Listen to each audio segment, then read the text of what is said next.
Kia ora whānau. Today I'm here with Toku, my gun, my rubber band, and you're on Hunting with Ron Paddlington. Kia ora, my name's Rob Paddlington, and you're on Hunting with me. Today I'll be looking for your ideal friend.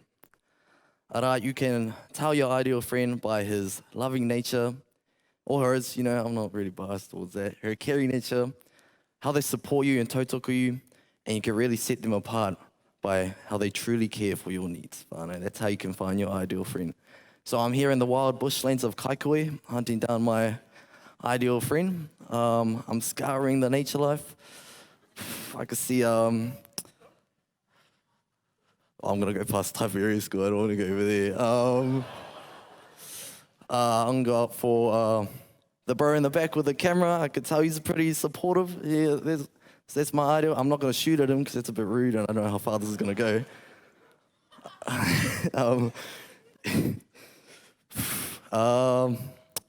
Yeah, so iti whānau, if you're ever out trying to find your ideal friend, be cautious of what you hunt because sometimes you end up with a bit of a toxic friend, and we all know those toxic friends.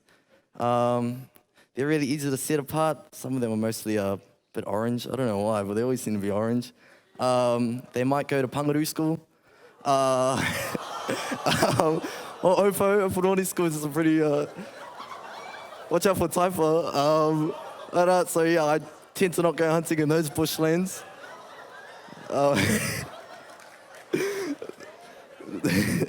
don't know my whānau.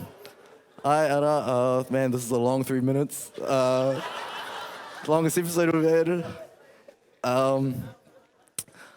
So yeah, be careful of those toxic friends. You can really tell them apart. They don't really care about your needs, whānau. They don't really there to support you.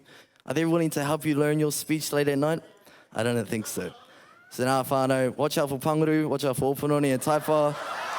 I'm a bit cautious being at Kaikua, I don't know where our flag might get shot at. So yeah, be careful of how you hunt for your caring friends. Kia ora.